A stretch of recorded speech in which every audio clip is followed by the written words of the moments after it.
Amigos míos, bienvenidos a bordo de este viaje de historias. Y hoy nos vamos a embarcar en un misterio que de por sí ya está solucionado, pero que quienes tienen en sus manos el poder de transmitir todo lo que ha ocurrido no quieren aceptarlo. Por lo tanto, sigue clasificado como si fuera un misterio. Pero de eso les voy a hablar después de invitarlos para que compartan y comenten estos contenidos con sus amistades alrededor de una buena taza de café. Los invito a que se suscriban en mi canal de YouTube, que es Néstor Armando Alzate, y lógico, ese es mi canal oficial. Denle me gusta, activen la campanita para recibir notificaciones.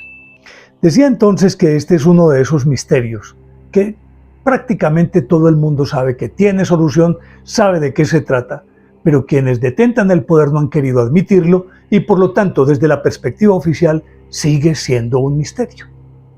Pues bien, desde tiempos inmemoriales, y esto ya es debidamente sabido, y me remito a una frase de Facundo Cabral que dice: come hierba, millones de vacas no pueden equivocarse.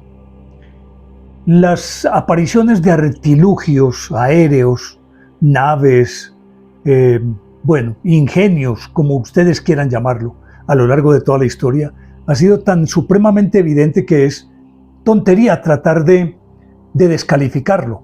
Aparecieron en forma de dragones, en forma de rayos, en forma de centellas, en forma de serpientes, y me remito específicamente a esos aparatos voladores que supuestamente transportaron en la antigüedad a los dioses a la tierra. De hecho, todos vienen del cielo y todos supuestamente vuelven al cielo y vuelven a bordo o acaballados o montados sobre ingenios que podrían asimilarse, de acuerdo con la mentalidad de esas épocas primitivas, a dragones, serpientes, águilas, y algunos inclusive carruajes, y que cambian cambian de formas, o son de distintas formas mejor. Se habla de algunos en forma cilíndrica, otros como si fueran atabacados, como si fueran tabacos, otros como unos barcos aéreos, y así por el estilo, más aquellos que son redondos, a los que desde 1947, después de que Kenneth Arnold acuñó ese término, sobrevolando a Mont Rainier en 1947, que dijo que eran unos platillos volantes que se asemejaban a esas piedras lisas que uno lanza al estanque y empiezan a rebotar. Desde ese momento se les acuñó el término o empezó a denominárseles platillos volantes. Pues bien, eso ha sido a lo largo de toda la historia. Y no podemos negarlo por más que queramos, nos guste o no nos guste, así se le dé un tinte religioso, que son milagros, que no son milagros, que son fuerzas satánicas, fuerzas maléficas, lo que ustedes quieran. Pero están ahí, han estado ahí, siempre han estado ahí. Naturalmente, que al llegar el siglo XX, la situación cambia diametralmente. Y cambia por el hecho de que los avances tecnológicos surgidos entre la mitad del siglo XIX y la mitad del siglo XX fueron tan rápidos, fueron tan espectaculares, que llegó un momento en que inclusive se acuñó aquella expresión por parte de Nietzsche que Dios había muerto, porque ya se podían explicar los fenómenos de la naturaleza y por lo tanto no se tenía que acudir a ningún Dios, porque ya algunos fenómenos de la naturaleza se les conoció su mecánica y por lo tanto dejaron de tener ese halo de misterio o de sobrenatural. Ni que se diga después del advenimiento de la aviación en 1903, desde Kitty Hawk con los hermanos Wilbur y Orville Wright, y luego cómo el avión se fue convirtiendo no solamente en un medio de transporte, sino también un medio letal de destrucción, como ocurrió desde 1911, cuando fue utilizado por primera vez el avión por allá, creo que en Etiopía o en Abisinia, por parte de los italianos, luego cómo se usó en la Primera Guerra Mundial, y ya pues familiarizados con esta técnica de transporte aéreo, pues era menos, espectacular, porque ya familiarizados ese tipo de cosas se van volviendo paisaje. No obstante, como a lo largo de toda la historia también, al asociarse a aquellos ingenios volantes, con seres míticos, lógicamente que tenía que llegarse, porque sí o porque no, después de lo que les decía, de lo que pasó en esos 100 años, de 1850 a 1950 más o menos, todos esos avances, se llegó a la conclusión de que definitivamente, si no eran dioses, ¿de dónde venían? Tenían que ser extraterrestres. Entendido extraterrestres que provenían de cualquier otro sitio del universo. Ni siquiera teníamos todavía un concepto muy claro sabíamos que era el sistema solar, pero no sabíamos si las demás galaxias tenían o no tenían planetas, si cómo se podrían desplazar. Lo cierto del caso es que ya por lo menos se aceptaba que podrían provenir del espacio exterior. Y el primer campanazo creo que lo dio Orson Welles en octubre de 1938, cuando dramatizó aquella obra de H.G. Wells, La Guerra de los Mundos, y la dramatizó por radio, hizo un episodio de radio, tan supremamente vívido y bien hecho desde la perspectiva radial, desde el punto de vista del teatro, que sembró el pánico en una buena parte de la gente de Nueva York, que inclusive algunos de ellos empezaron a evacuar la ciudad, se fueron de la ciudad, porque era inminente la invasión, obviamente decían, de los marcianos. Recordemos que hasta entonces, y todas aquellas obras de ciencia ficción, regularmente hablaban de venusinos, hablaban de selenitas y hablaban de marcianos. Eran las tres principales fuentes de vida en el espacio exterior. Y entonces, en el caso de Orson Welles, hablaba de marcianos. Y cuando eso ocurrió, una vez que él aclaró que era una dramatización, que le costó inclusive una citación a un tribunal, tuvo que pagar una multa, comprometerse a que no volvía a hacerlo, pedir perdón públicamente y otras tantas cosas. Pero quedó sembrado el concepto entre la gente que manejaba el poder, los destinos de las naciones, que un evento de esta naturaleza era evidentemente altamente peligroso. Y altamente peligroso porque si había ocurrido en 1938 esto, con una dramatización, ¿qué no ocurriría en el evento de que en efecto fuera cierto que llegara una invasión desde el espacio exterior? Por lo tanto, casi que de manera implícita, particularmente el gobierno de los Estados Unidos, decidió que cualquier información que tuviera que ver con ese campo tenía que ser inmediatamente descalificada. No se podía hablar de eso y habría que, de alguna manera, hacerlo olvidar rápidamente del público, por lo que les decía, porque hipotéticamente eso podría causar una desbandada, evacuaciones, desórdenes sociales, revueltas, quién sabe qué más. Ese campanazo lo tuvieron muy en cuenta, porque eso fue en el 38, en el 39 empezó la Segunda Guerra Mundial, obviamente que los cielos se llenaron de aviones, los aviones se tumbaban entre sí, bombardeaban, pero si recuerdan un capítulo anterior estuve hablando de los Foo Fighters, que eran unas bolas de fuego que se veían en el espacio junto a los aviones, y muchos pilotos hablaron, y no solamente del bando de los aliados, los alemanes también hablaban de eso, los franceses, los ingleses, los soviéticos también hablaban de unas bolas de fuego que los acompañaban durante sus incursiones para bombardear o incursiones de reconocimiento, para lo que fuera, pero los acompañaban y algunas veces jugueteaban esas bolas de fuego con ellos. Esas luces pasaban por encima, por debajo, adquirían una gran velocidad, luego se enlentecían, es decir, estaban ahí como si fueran jugando al gato con el ratón. Obviamente que esto significaba lo que en principio para todos los bandos era necesariamente una acción del enemigo. Entendido esto de esa manera porque se suponía que el enemigo tenía que acudir a cualquier tipo de artimaña para desanimarlos por un lado, para infundir temor y demás. Entonces los aliados creían que esos artilugios eran obra de los alemanes que era obra de los ingleses o de los franceses o de los de los norteamericanos o de todos en conjunto, y así por el estilo. Y justamente por eso todo el mundo se quedó callado en aquella época con lo de los Foo Fighters. Pero una vez terminada la guerra, y pues que acabó de esa manera tan supremamente cruel como fueron las explosiones de las bombas atómicas de Hiroshima y Nagasaki. Y digo Hiroshima porque hace algún tiempo dije esta palabra así y un suscriptor nuestro, un amigo, me corrigió y me dijo que no era Hiroshima, sino Hiroshima. Yo le confieso a mi amigo que lo digo de esta forma es porque mi maestro Juan Manuel Serna, lingüista, políglota, filólogo, lo que ustedes quieran, me dijo que la pronunciación correcta era Hiroshima y no Hiroshima. Me remito a él, por eso lo digo de esa manera. Pero bueno, Hiroshima o Hiroshima, como sea. Lo cierto es que esa guerra terminó de una manera tan cruel. Y lógicamente que inmediatamente se desató la que se llamó la famosa Guerra Fría. La Guerra Fría puede que no hubiera sido tan letal en cuanto a bajas en campos de batalla, porque no hubo una sola batalla, sino que ellos peleaban era por interpuesta persona. Al delimitar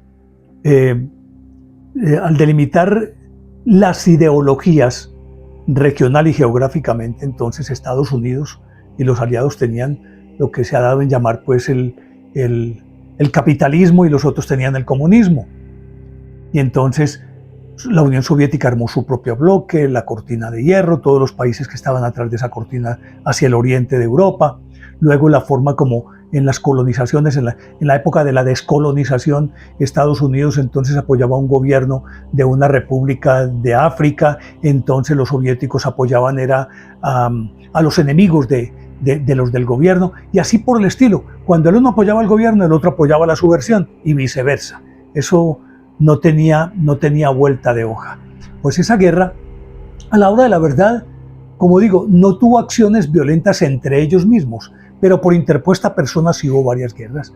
Hablemos de Corea, hablamos de cuál más, de las guerras de descolonización de África, muchísimas de esas. Y lógicamente que ese desgaste psicológico es a veces, yo creo que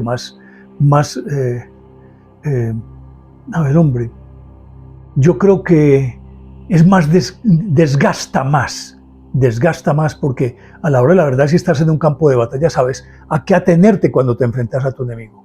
Pero si es esta guerra soterrada, no sabes qué tiene tu enemigo. Y eso desgasta psicológicamente. Y después de la guerra, entonces, al comenzar esta Guerra Fría, las apariciones de todos estos aparatos aéreos, necesariamente, la contrapartida, inmediatamente pensaba que era una nueva tecnología del enemigo para espiar, por ejemplo, para incursionar en su territorio de manera leve e impune, es decir, que no podían hacer absolutamente nada. Y estoy hablando de todos los bandos, no de uno solo. Por lo tanto, esa guerra de nervios hacía que los gobiernos tomaran muchísimas precauciones. Y por eso justamente fue que se cerraron a la banda para negar este tipo de sucesos, particularmente en la oleada, y tenemos que hablar del hemisferio occidental porque pues en la Unión Soviética con seguridad ocurrió algo parecido, pero en aquella época el hermetismo era absoluto. Stalin impuso un hermetismo absoluto y que dejó esa política como herencia a los que gobernaron a continuación: Khrushchev, Brezhnev, Kosygin, hasta llegar al último de los gobernantes, el que prácticamente acabó con el comunismo. Y eso, lógicamente, que entre ellos simple y llanamente se quedaban en silencio, no se sabía nada, pero en Occidente sí se sabía todo. Por lo tanto, cuando ocurrió esa oleada tan impresionante de aparatos voladores no identificados, que luego, o que se llamaron platillos volantes en principio, luego UFOs para los gringos, ovnis pues para el resto, objetos volantes no identificados, pues crispaba de nervios a las administraciones, particularmente a Harry Truman, el que había llegado en paracaídas al poder después de la muerte de Roosevelt. en 1945, en abril del 45. Él se dice que ni siquiera sabía que estaban trabajando en un proyecto secreto llamado Manhattan para fabricar la bomba atómica. Él se vino a dar cuenta de eso una vez estuvo instalado en el poder. Ni siquiera él tenía acceso a esa información. Y lógicamente que con ese antecedente él tenía que estar supremamente crispado. Y por eso cuando ocurrió, porque hay otros antecedentes. Durante la guerra de 1942, por ejemplo, sobre la ciudad de Los Ángeles, hubo el 23 de febrero del año 42, hubo una cantidad de avistamientos impresionantes sobre Los Ángeles, casi que parecía una danza en el cielo de aparatos voladores, tanto que se dice que la Fuerza Aérea, y lo dice el general George Marshall, que fue pues el del famoso Plan Marshall para la reconstrucción europea, el hombre más importante en ese momento para el gobierno de los Estados Unidos, tanto que después fue secretario de Estado y detentó otros cargos muy importantes. Y él mismo contaba que en esa oportunidad, en el 42, dispararon más de 4.000 cartuchos, supongo yo, balas de diverso calibre, y ninguna logró atinar en ninguna de esos aparatos o de esas luces que se veían en el cielo en 1942. Luego, cuando en el 46 estaban todavía con esa crisis de nervios, esa paranoia, una cantidad inimaginable de luces surcaban el cielo de los Estados Unidos. Se calcula que hubo un momento en que, al hacer la contabilidad, vieron más de 2.000 luces en 1946. Y luego en el 47 aparece aquel evento que se puede decir es el punto de partida de la ovnilogía moderna, de la ufología moderna. Pues cuando Kenneth Arnold, sobrevolando a Mont Rainier, avistó varios aparatos que iban en fila, y él acuñó el término de platillo volante. Ya eso lo he contado, solamente lo traigo en este instante como referencia.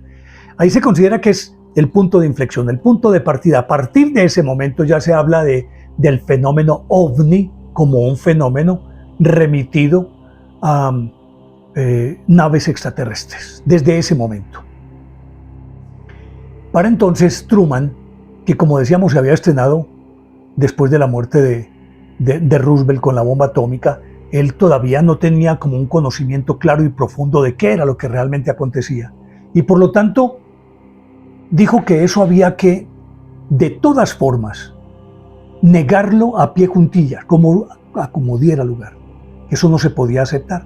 E invocaba como antecedente aquella dramatización de Orson Welles de 1938, por el pánico que podría sembrar, decía él.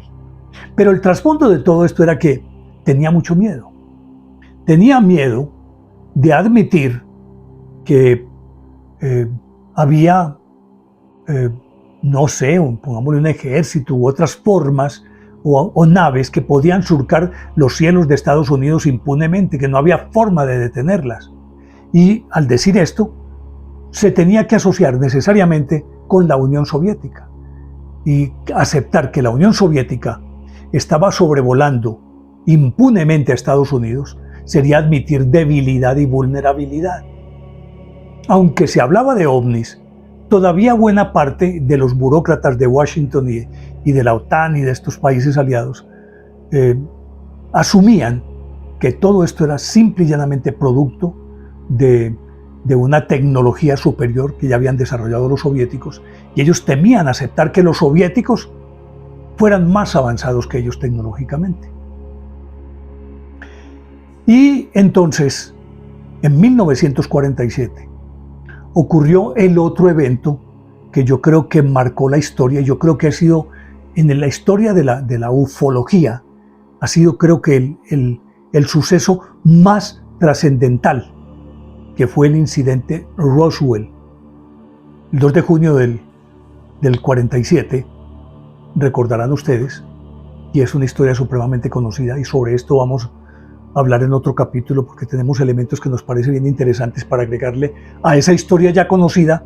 Y es que ese evento, digo yo, que es el más importante de todos, porque bien, regular o mal, acepten o no, en ese evento, en Roswell, no solamente se cayó una nave que parecía, lo describía el general Nathan Twining, que era el jefe del Comando Aéreo de los Estados Unidos, que fue el encargado de ir allá, y él decía que parecía una dona, y que esa dona tenía 10,5 metros de diámetro. Y él decía que se habían recuperado 4 cadáveres. Pero sobre esto, como les digo, solamente lo voy a mencionar de paso, porque vendrá un próximo capítulo en el que voy a hablar específicamente de eso. Y entonces, ese incidente, el famoso incidente de Roswell, convenció a Truman de que en ese momento la vida, es decir, Estados Unidos estaba en peligro. Peligro, pero un peligro extremo. Porque al ocurrir esto, entonces él decía, bueno, yo puedo responderle a los soviéticos, pero ¿cómo le respondo a algo que yo no conozco, que no sé manejar, que no tiene cómo controlar o que no tiene cómo ser neutralizado? Y resulta que no fue solamente ese incidente de Roswell.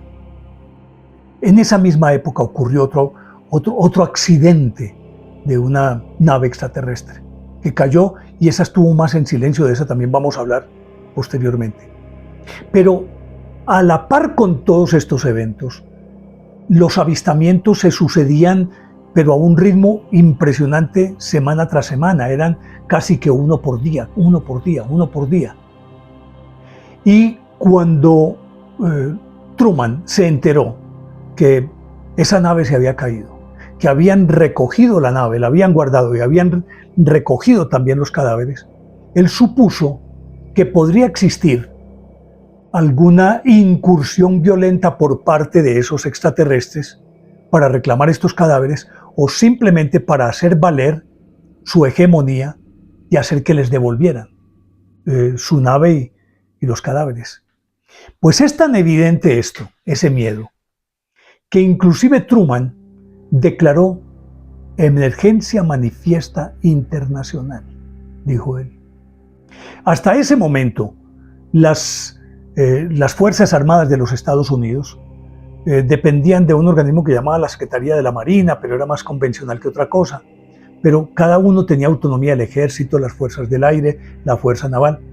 Pero él llegó y creó la Secretaría de la Defensa. Desde ese momento tienen en Estados Unidos un secretario de Defensa, y el primero fue James Forrestal, y lo nombraron el 24 de septiembre de 1947. Pero no se quedó contento con esto, porque inmediatamente ocurrió este incidente.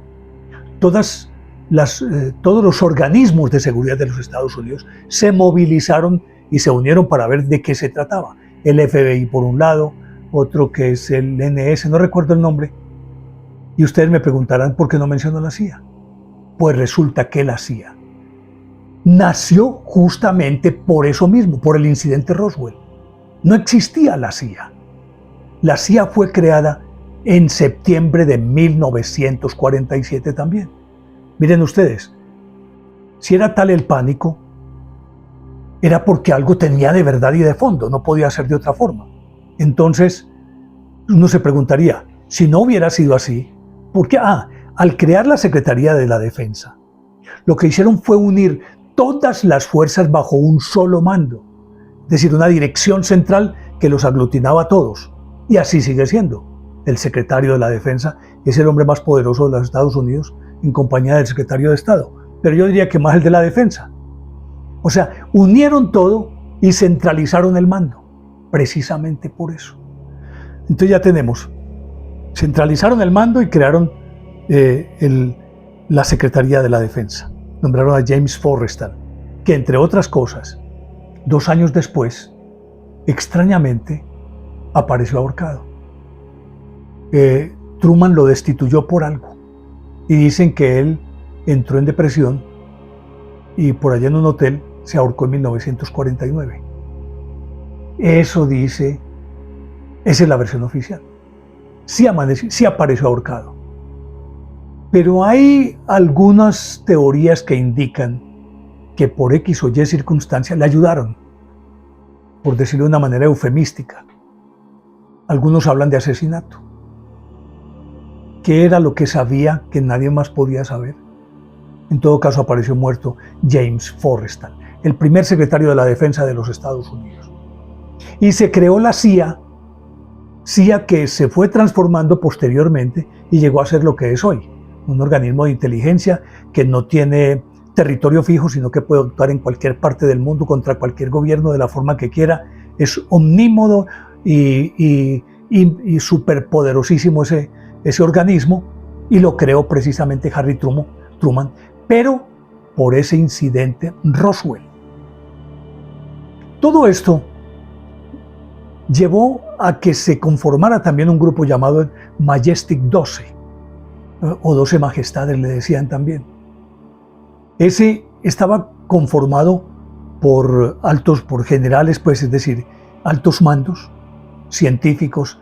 Ahí estaban, el coordinador era el almirante Roscoe Hillen Kitten, aparecían otros generales, estaba Donald Menzel, un astrofísico muy prominente.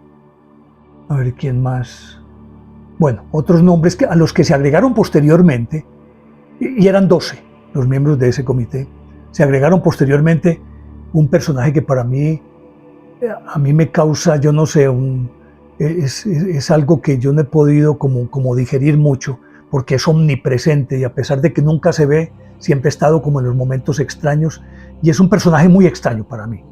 Es el eterno Henry Kissinger. Todavía está vivo y tiene más de 95 años, creo yo. Apareció George Bush, que después fue director de la CIA, presidente de Estados Unidos y padre de George Bush Jr., pues, por decirlo de alguna manera. Y otro que fue también determinante como secretario de Estado, no recuerdo cuál administración, pero un hombre también que era una eminencia gris, John Poindexter. En fin, lo conformaron con científicos, con altos mandos y gente muy representativa de diversas áreas, inclusive de las universidades, conformaron ese grupo, Majestic 12. Pues Majestic 12 siempre negaron que existiera, pero hubo documentos que fueron muy puntuales que le hizo llegar Truman a Eisenhower,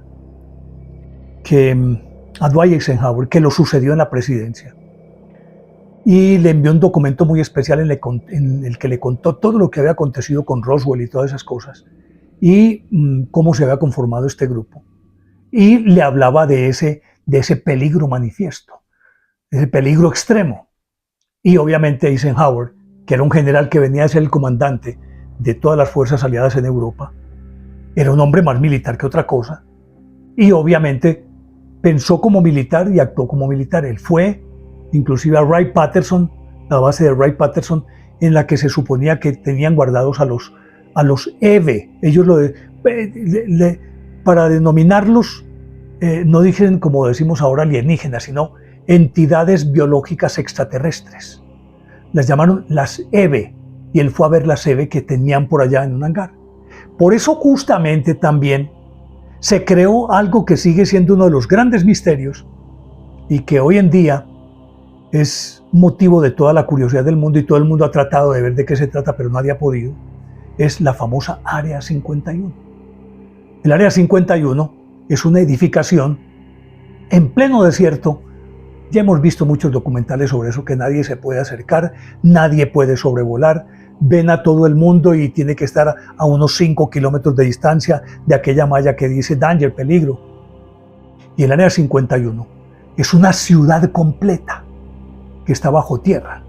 Se habla de que esa ciudad puede tener, es decir, puede abarcar 1 kilómetro hacia abajo, con todas las dependencias y con todos los laboratorios, además porque allí es donde se prueban aviones, tienen plataformas especiales para sacarlos desde por allá, para ponerlos a volar y vuelven y los guardan, todo lo que ustedes quieran, las armas atómicas, todo, y ahí hacen todos los experimentos. Ahí hicieron, inclusive esa Área 51 se pensó justamente porque tener allí ese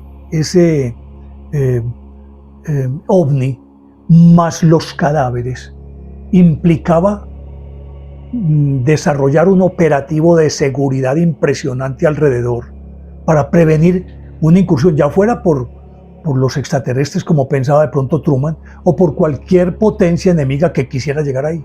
Por ello, cranearon el Área 51 y lo hicieron específicamente para poder guardar ahí todos esos secretos de los EVE, entidades biológicas extraterrestres, de las naves y de todos los proyectos ultra secretos que desde entonces ha desarrollado Estados Unidos, el avión Delta, los drones. Y extrañamente, no, digámoslo más bien coincidencialmente, se supone que justo después de que cae Roswell, pues de que sucede lo de Roswell, empiezan a aparecer unos adelantos tecnológicos que uno dice, bueno, ¿y esto de dónde apareció? Así como de la noche a la mañana. El transistor, por ejemplo. La perfección de los rayos láser. Motores atómicos. Motores por gravitación. ¿Qué más? Es que inclusive yo apunté por aquí algunos de esos adelantos. Material, plantas de poder neutrónico, material para la fabricación de naves espaciales, cohetes, biología, medios avanzados de propulsión, motores atómicos, fibra óptica, la tecnología microelectrónica, la fibra óptica, la nanotecnología, todo comenzó ahí. Y entonces se preguntan, ¿y cómo pudo ser que en tan poco tiempo hubieran desarrollado como esas tecnologías? Y lo único que se les ocurre es que era ingeniería a la inversa. Es decir, que ellos tomaron, inclusive con lo del transistor, inclusive solucionaron aquello de que todo en aquella época tenía que ser conectado eléctricamente por cables. A partir de ese momento todo eso desapareció, pero todo eso parece que lo encontraron en esa nave. Y tomaron toda esa tecnología y empezaron a desarrollarla. Supongamos que hayan tomado los elementos básicos o las bases de todo esto y a partir de ahí hubieran desarrollado el resto, o lo tuvieran ya y simplemente hicieron la pantomima de que iban desarrollándolo. Lo cierto es que todas estas cosas, en un momento dado, que fueron negadas de todas las formas habidas y por haber, llegó un momento en que ya eso no se puede negar. Y por eso aquel grupo de Majestic, en un momento dado se transformó en otro que llamó Signo. El Signo se transformó en otro que era Grudger, algo así que significa algo así como rencor. Y luego vino el proyecto Libro Azul, el Blue Book, y todos ellos se especializaron en examinar todos estos casos, hacerles un seguimiento científico, pero a la par también tener los argumentos suficientes para desinformar, para poder distraer la atención pública. Y eso ha sido con una constante hasta hoy. El Blue Book, si bien es cierto que aparentemente lo cerraron hace muchísimo tiempo, creo que en el 69, 70, no menos cierto es que esos organismos todos se van transformando, cambiando de nombre y se van transformando y se van mimetizando y van cambiando de tácticas, de estrategias y obviamente de tecnologías, porque todo ha avanzado. Pero están ahí. Hasta ahorita que el gobierno de los Estados Unidos decidió desclasificar cualquier cantidad de documentos que tienen que ver con los ovnis, porque por fin han tenido que aceptar, como lo acaba de decir el presidente Biden, que en efecto sí existe vida extraterrestre. Que había dicho Carter, creo que fue uno de los que dijo, Clinton tímidamente dijo que sí, pero no. Y otros tantos que bien, regular o mal, cada vez que les han preguntado han eludido, como si fueran futbolistas regateando a los demás, han eludido el tema. Y porque además se convirtió en doctrina, y esto también tenía que ver mucho con el miedo al comunismo, porque entre otras cosas creo que la doctrina McCarthy, aquella macartización que perseguían y encontraban comunistas hasta debajo de los tapetes en Estados Unidos, que fue al influjo de la Guerra Fría, también tenía que ver con lo que supuestamente eran señales de que todo esto que les estoy contando provenía de los soviéticos y por lo tanto si era comunista, necesariamente tenían ayuda dentro del país. Entonces había que acabar con los comunistas internos para después enfrentar la amenaza externa. Porque ellos lo asumían casi que como una quinta columna, los que estaban ahí metidos adentro. Y entonces, con todo esto, eternizaron la doctrina de desinformar, descalificar, negar a canto rodado negar cualquier cosa que tuviera que ver con la aceptación de que cualquier caso, por muy evidente que fuera aceptado como algo extraterrestre, como si fuera un fenómeno ovni. Siempre se negaron hasta ahora, que el presidente acaba de decir que sí, que no hay nada más que decir que sí existen, que desclasifican todos los documentos y que abren la puerta para que se investigue. Pues imagínense ustedes, desde aquella época hasta hoy, el tiempo que ha transcurrido, y apenas ahora y tímidamente están aceptando que en efecto existe vida extraterrestre. Y quiero finalizar con algo que había adelantado el mismo George Marshall, con Rolf Anderson, un científico pero que también era periodista con el que se entrevistó. Y el mismo George Marshall en aquella época le dijo a él que en efecto existían las naves extraterrestres, que ellos habían tenido contacto con EVE, entidades biológicas extraterrestres, con alienígenas que habían hablado con ellos. Así de sencillo. Y que en aquella misma época no fue solamente Roswell, sino que hubo unos 3 accidentes más en los que platillos se estrellaron. Y que en uno de ellos, varios de los ocupantes, que después fueron examinados y llegaron a esa conclusión, al entrar en contacto con con la atmósfera nuestra, rica en oxígeno, no sé, supongo yo que por su fisiología o qué, se habían incinerado por dentro. Al tomar aire, se habían incinerado por dentro y estaban carbonizados, pero desde dentro hacia afuera, como aquel fenómeno de la combustión interna de la que alguna vez les hablé en un capítulo anterior. Pues todo esto para llegar a la conclusión de que ya no hay nada más que agregar ni que decir. No porque cuando Washington o Estados Unidos diga que una cosa existe, entonces tenemos que aceptarlo simplemente porque lo dijeron, algo así como aquella expresión que se refiere a los papas, pues, cuando Roma locuta, pues, es decir, cuando habla el papa no hay nada más que decir. No podríamos decir lo mismo de Estados Unidos, pero el solo hecho de que ellos hayan aceptado esto, ya de por sí le da una carta de legitimidad a todo este estudio, porque con seguridad los demás gobiernos, viendo esta actitud, también van, supongo yo, aunque tímidamente, a aceptar todo lo que han tenido guardado durante todos estos años. Pero eso aquellos organismos, Majestic, Grudge, Signo, Blue Book y otros, siguen ahí están, y siguen siendo los guardianes. Esperemos que ahora sí haya una verdadera apertura, que no les cierren la boca a los pilotos y a todos los que han visto y han sufrido ataques ovnis o han perseguido ovnis o de alguna manera han estado en contacto con ovnis. Ojalá que sí los dejen hablar ahora. Pero por lo menos yo creo que es un triunfo saber que ya aquella frase de que somos los únicos en el universo ya no tiene sentido. Sí existe vida extraterrestre. Sí nos han visitado, sí hemos tenido naves aquí, y sí es muy posible, como dicen algunos de los partidarios de este cuento, que entre nosotros puede haber extraterrestres. Esa parte yo no me atrevo ni a afirmarla ni a negarla, solamente la expongo como una posibilidad. Y llego aquí al final, y yo sé que en los próximos capítulos vamos a hablar un poco más extenso sobre esto, y sobre aquellos casos como el de Roswell y de otros tantos. Por ahora dejémoslo así y congratulémonos porque por fin aceptaron que en efecto existe vida extraterrestre. Así que por ahora a ustedes muchísimas gracias. Les dejo la inquietud de siempre. ¿Les parece lógica o ilógica esta historia? Ustedes son quienes deciden. Y nos vemos en un próximo capítulo, porque con seguridad el próximo episodio será otro delicioso viaje de historias. Chao.